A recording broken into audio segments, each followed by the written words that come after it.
Good morning dear students and friends. आज हम लोग इंट्रोडक्शन ऑफ ट्राइगोनोमेट्री और ट्राइगोनोमेट्रिक रेशियोज और टी रेशियोज का सारा कॉन्सेप्ट बहुत ही सिंपल भाषा में सटीक विश्लेषण के साथ, सटीक व्याख्या के साथ और सरल व्याख्या के साथ पढ़ेंगे और समझेंगे।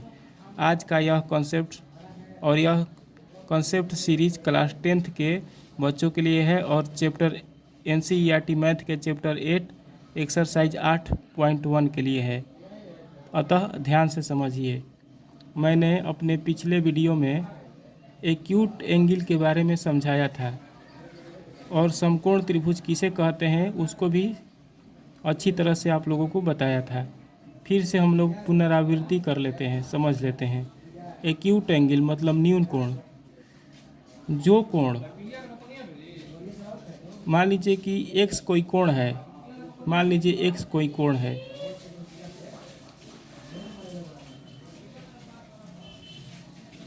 मान लीजिए x be any angle.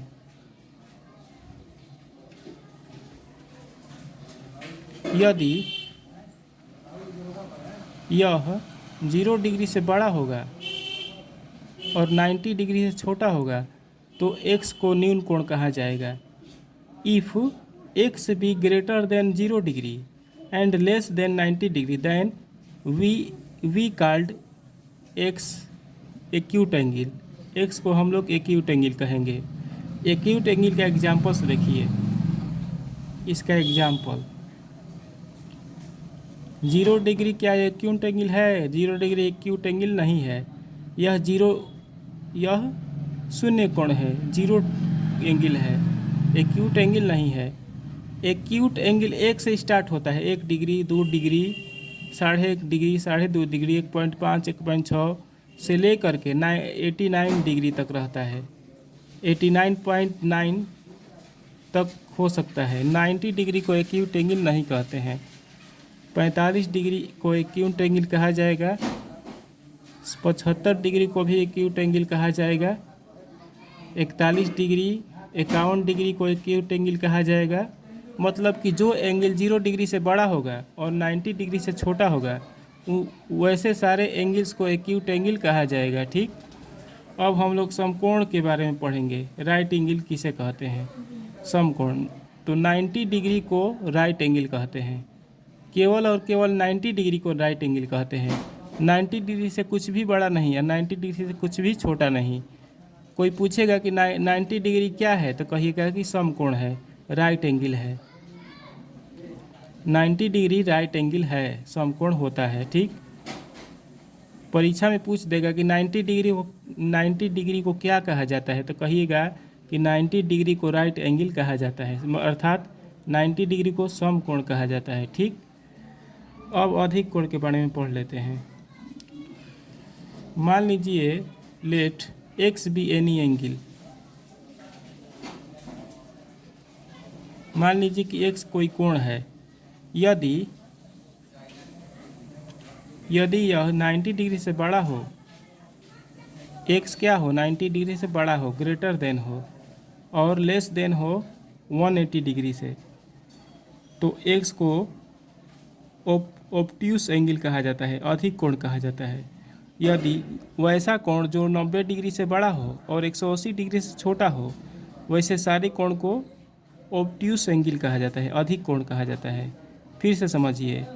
The angle which is greater than 90 degree and less than 180 degree is called obtuse angle. अर्थात वैसा सारा एंगल्स जो 90 डिग्री से बड़ा हो, ग्रेटर हो और 180 डिग्री से लेस देन हो, छोटा हो, तो उसको अधिक कोण कहा जाता है। जैसे में 91 डिग्री जो है 90 डिग्री से बड़ा है और 180 डिग्री से छोटा है तो 91 डिग्री अधिक कोण है। 100 डिग्री अधिक कोण है। 110 डिग्री अधिक कोण है। 120 डिग्री अधिक कोण है। 160 डिग्री भी अधिक कोण है। 170 डिग्री भी अधिक कोण है। लेकिन 180 डिग्री को अधिक कोण नहीं कहेंगे। ठीक, 90 डिग्री को और 180 डिग्री को अधिक कोण ऑब्ट्यूस एंगल नहीं कहा जाता है। 189 डिग्री को 179 डिग्री को एक्यूट एंगल कह ऑब्ट्यूस एंगल कह सकते हैं। 179 डिग्री को ऑब्ट्यूस एंगल कहा जा सकता है क्योंकि यह 180 से छोटा है। ठीक, अब हम कर्ण के बारे में समझेंगे। हाइपोटेनस, कर्ण को इंग्लिश में हाइपोटेनस कहा जाता है। तो कर्ण का definition, the largest side of A right angle triangle is called hypotenuse. किसी भी राइट एंगल ट्रायंगल, किसी भी समकोण त्रिभुज की सबसे बड़ी भुजा को हाइपोटेनस कहा जाता है। किसी भी राइट एंगल ट्रायंगल के लॉन्गेस्ट साइड को, बिगर साइड को हाइपोटेनस कहा जाता है। किसी भी समकोण त्रिभुज की सबसे बड़ी भुजा को कर्ण कहा जाता है। ठीक, इसका सेकंड डिफिनीशन समझिए। इन ए राइट एंगल ट्रायंगल, किसी समकोण त्रिभुज में the side which is in front of 90 degree is called hypotenuse. In A right angle triangle the side which is in front of 90 degree is called hypotenuse. किसी समकोण त्रिभुज में 90 degree के ठीक सामने वाली भुजा को कर्ण कहते हैं। मान लीजिए कि ए बी सी एक समकोण त्रिभुज है। Let A B C be a right angle triangle, then जो साइड 90 डिग्री वाले कोण के सामने होता है वो उसको समकोण कर्ण कहते हैं। तो इसमें, इस चित्र में कोण भी 90 डिग्री है। यह जो ट्रायंगल है इसमें एंगल बी जो है 90 डिग्री है। एंगल बी के सामने कौन सी भुजा है? एंगल बी के सामने है ए सी, है कि नहीं? एंगल बी के सामने वाली साइड है ए सी। ए सी हो जाएगा हाइपोटेनस क्योंकि 90 डिग्री के सामने है। 90 डिग्री के सामने चित्र में है ए सी, तो ए सी को हाइपोटेनस कहा जाएगा। ए सी जो होगा हाइपोटेनस होगा, मतलब कर्ण होगा। ठीक, अब बताइए आप इस फिगर में कर्ण को बताइए कौन है कर्ण? P Q R. यहाँ मान लीजिए 90 डिग्री है। इसमें पूछेगा कि हाइपोटेनस क्या है? हाइपोटेनस पूछेगा कि फिगर पी क्यू आर में जो कि त्रिभुज है, एक समकोण त्रिभुज है, राइट एंगल ट्रायंगल है, इसमें हाइपोटेनस क्या है पूछेगा तो क्या कहिएगा? कहिएगा कि इसमें हाइपोटेनस पी आर है। इसमें हाइपोटेनस क्या है? पी आर है, क्योंकि पी आर जो साइड है वह 90 डिग्री के सामने है। 90 डिग्री के ठीक सामने पी आर साइड है, इसी कारण से पी आर जो साइड है वह हाइपोटेनस है। ठीक, अब नोट में समझिए, एक विशेष नोट है, वीवीआई नोट है। समकोण त्रिभुज में कर्ण को छोड़कर जो अन्य भुजाएं होती हैं उनमें से किसी को भी लंब या आधार कहा जा सकता है। किसी भी राइट एंगल ट्रायंगल में हाइपोटेनस को छोड़कर जो अन्य दो साइड्स होती हैं उनमें से किसी भी एक साइड को हम लंब या परपेंडिकुलर या बेस कह सकते हैं।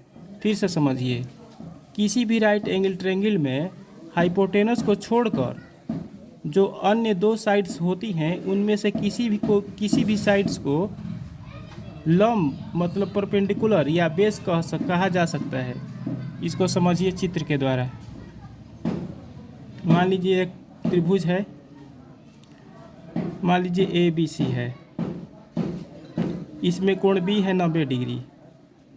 तो क्लियर है कि ए सी जो होगा कर्ण होगा, मतलब हाइपोटेनस होगा।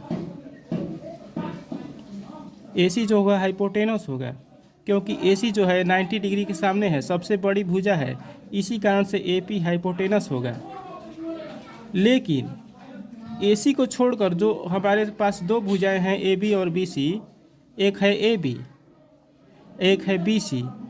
कर्ण को छोड़कर मतलब हाइपोटेनस को छोड़कर हमारे पास दो भुजाएं बच रही हैं। एक भुजा है ए बी और एक भुजा है बी सी जो कि कर्ण से छोटी है।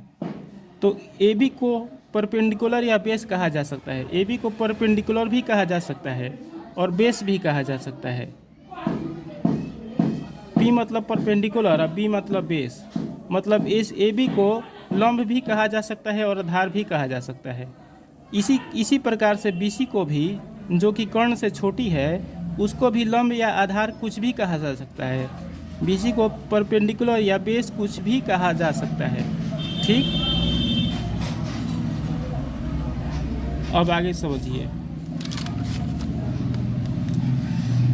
Analysis of perpendicular base and hypotenuse. किसी राइट एंगल ट्रायंगल में लंब, आधार और कर्ण की विवेचना।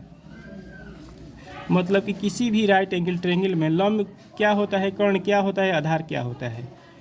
तो इस चित्र को ध्यान से देखिए। इस चित्र में ABC एक राइट एंगल ट्रायंगल है क्योंकि कोण भी 90 डिग्री है। तो इसमें कर्ण, कोई पूछेगा कि कर्ण बताओ कि इस चित्र में कर्ण कौन है, तो क्लियर है कि कर्ण AC है क्योंकि AC सबसे बड़ी भुजा है, AC बिगर साइड है, इसीलिए AC कर्ण हो जाएगा क्योंकि AC जो है 90 डिग्री के सामने है।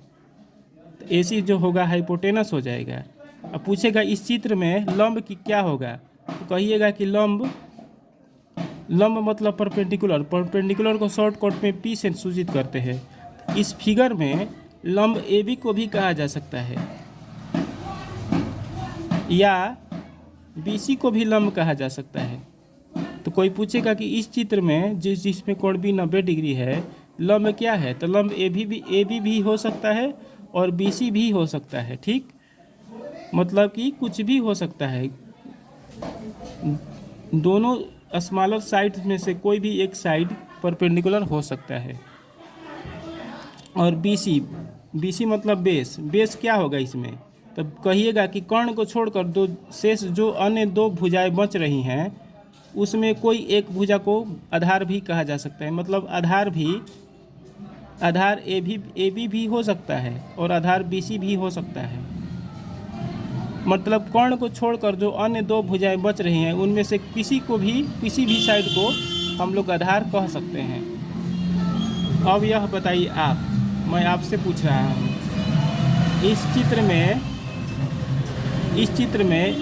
यह चित्र किस त्रिभुज का चित्र है, तो कहिएगा कि यह जो चित्र है समकोण त्रिभुज का चित्र है क्योंकि इसमें एक एंगल A 90 डिग्री है। अब बताइए आप कि त्रिभुज ABC में जिसमें कोण A 90 डिग्री है, इसमें कर्ण क्या है, मतलब हाइपोटेनस क्या है, तो कहिएगा कि कर्ण इसमें BC है। इसमें BC हो जाएगा कर्ण क्योंकि 90 डिग्री के सामने BC पड़ रहा है और BC सबसे बड़ी भुजा है, इसी कारण से हाइपोटेनस BC हो जाएगा। और पूछेगा कि इस फिगर में बेस क्या है, आधार क्या है, तो कहिएगा कि कर्ण को छोड़कर हाइपोटेनस को छोड़कर जो अन्य दो भुजाएं बच रही हैं, जो एक भुजा AB बच रही है, तो AB भी बेस हो जाएगा या AC भी बेस हो जाएगा, किसी को भी बेस कह सकते हैं। लेकिन कर्ण हमेशा कर्ण रहेगा, कर्ण नहीं चेंज होता है। चित्र में जो दो भुजाएं बच रही हैं, छोटी भुजाएं कर्ण को छोड़कर, उनमें से किसी एक भुजा को हम लोग बेस कह सकते हैं। पूछेगा कि लंब क्या होगा, तो कहिएगा कि AB भी लंब हो सकता है, कर्ण को छोड़कर AB बच रहा है, AB लंब हो सकता है, और कर्ण को छोड़कर AC बच रहा है तो AC भी लंब हो सकता है। ठीक, आज हम लोग इतना ही रहने दे रहे हैं। यदि आज का वीडियो आपको अच्छा लगा हो तो इसको लाइक अवश्य करिएगा, और कुछ भी त्रिकोणमिति से कॉन्सेप्ट के बारे में समझना हो या कोई क्वेश्चन पूछना हो तो कमेंट सेक्शन में ज़रूर पूछिएगा। धन्यवाद।